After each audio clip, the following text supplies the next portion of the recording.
Hey folks, Chuck Holton here. If you know me, you know that I am not a conspiracy theorist, that I avoid conspiracy theories like the plague. And so I don't want to come across with what I'm about to say as if I'm engaging in some kind of weird conspiracies.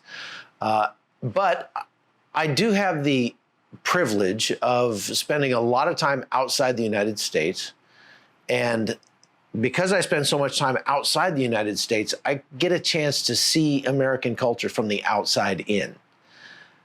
And that means that I only come back to the United States every so often. And so I'm not immersed in American culture like most Americans are. And that therefore I can see the changes because I'm coming back so infrequently. I can see the changes better than somebody who is living here full time. And I want to give you a warning. I want to say that I'm disturbed by what I see in America. It appears to me that America is devolving and collapsing in slow motion before our eyes.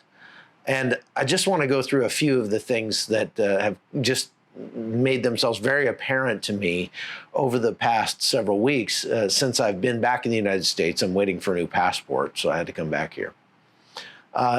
When you look at the state of so many things in America today, they are not in the kind of condition that you would expect from a global superpower. So you just take our military.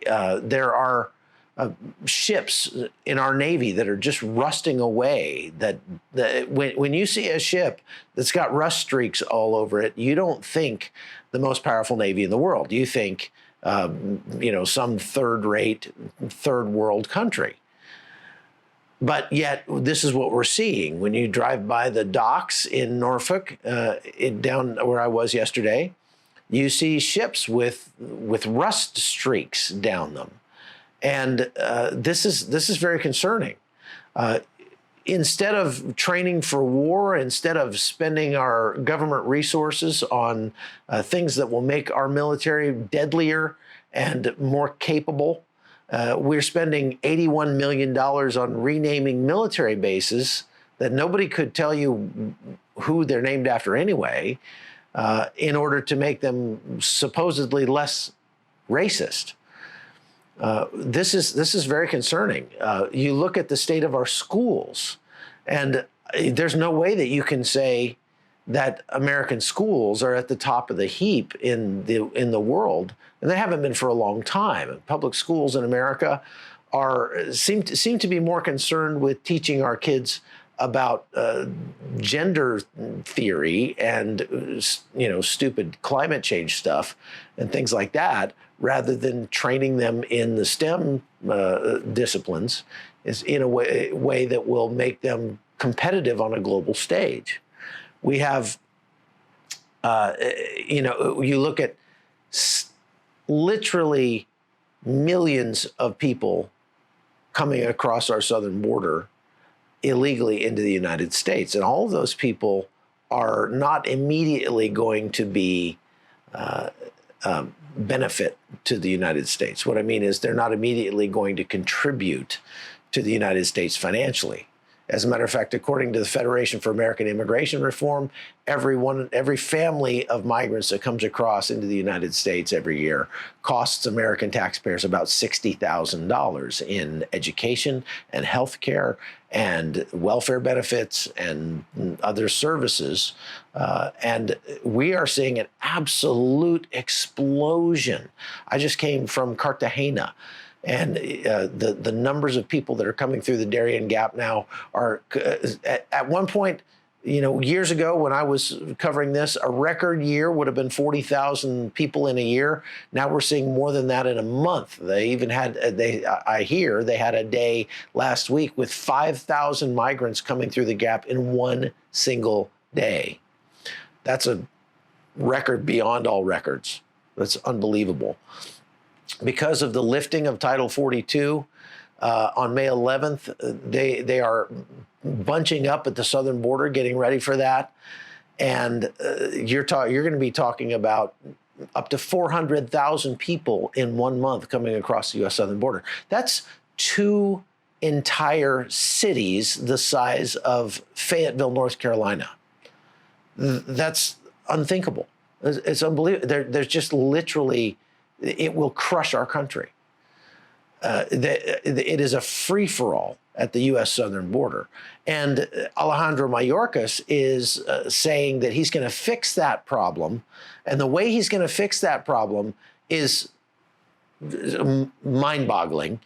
He's going to open up processing centers in Guatemala and Colombia and fly people directly into the United States so they can say, well, the numbers of illegal migrants coming into the United States has gone down, but it's only gone down because they are pre-legalizing them outside the United States and then sending them into the United States with U.S. taxpayer dollars on airplanes into the interior of the U.S. So they don't have to come across the U.S. southern border on foot anymore. They will be flown in from Guatemala and Colombia. Is there anyone in their right mind with 3 brain cells to rub together that thinks that by doing that, you're going to make people not want to come to the United States? You're going to make them want to come to the United States any less? Is there any possible way that could reduce the demand? No, that's going to increase the demand even more. And they're saying, well, we're going to increase the penalties and make it harder if people come across illegally. We're going to deport more people if they come across illegally. But there's no possible way to deport 400,000 people. There just isn't. I think we deported like 13,000 max in 1 month.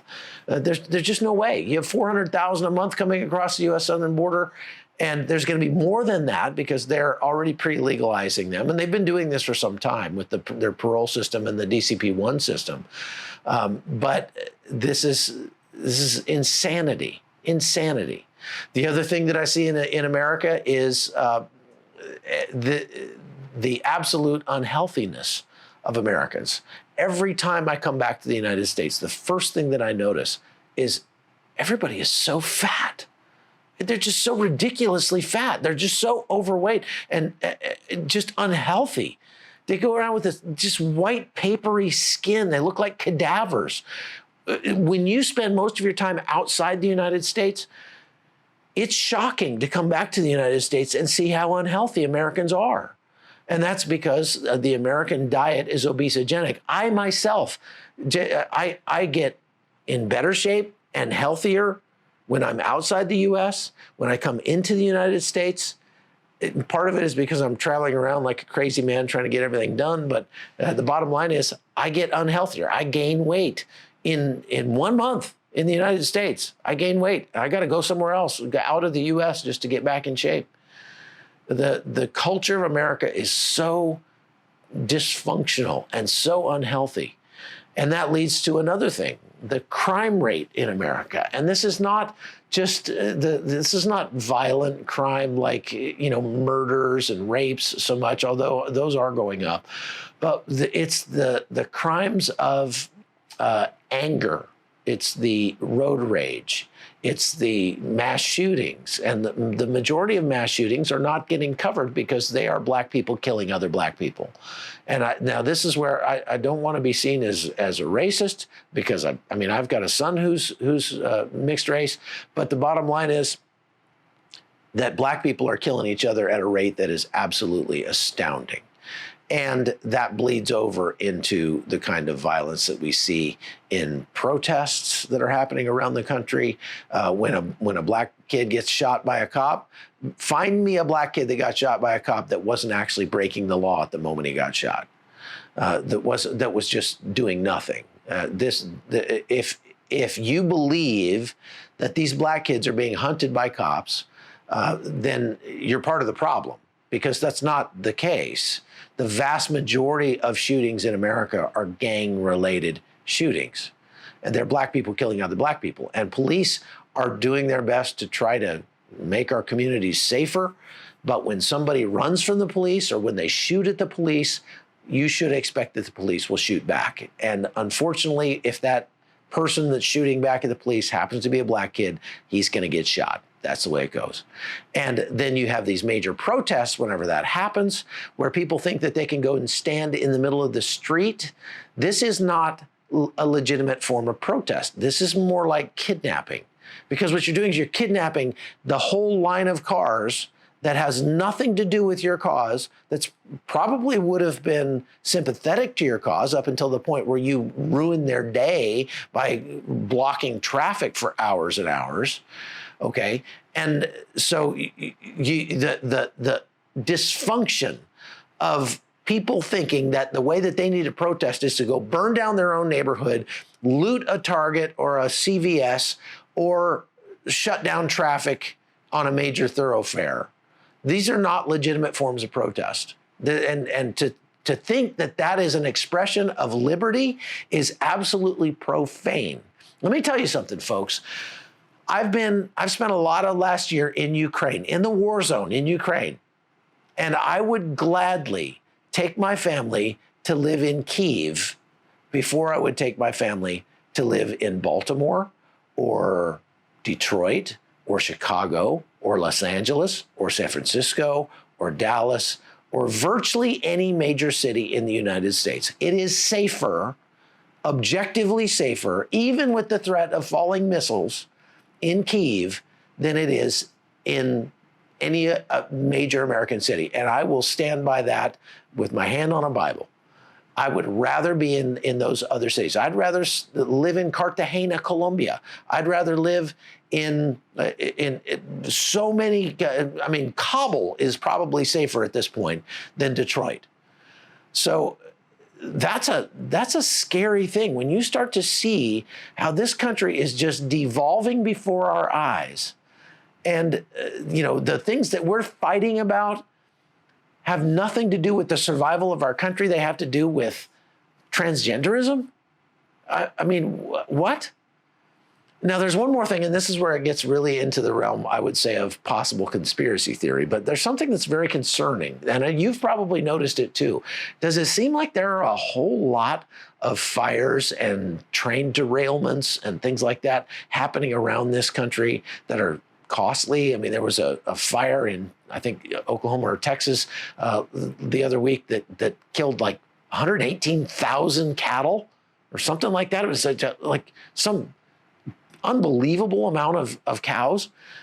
When that happens once or twice or 5 times in a year, okay, that's probably just coincidence.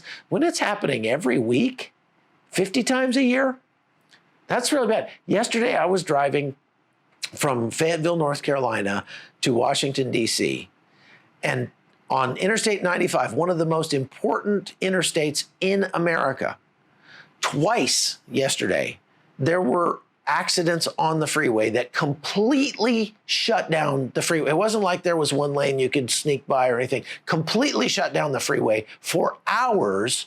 And those accidents happened in places where they were perfectly located, where there was literally no way to turn around or get off the freeway or take another route.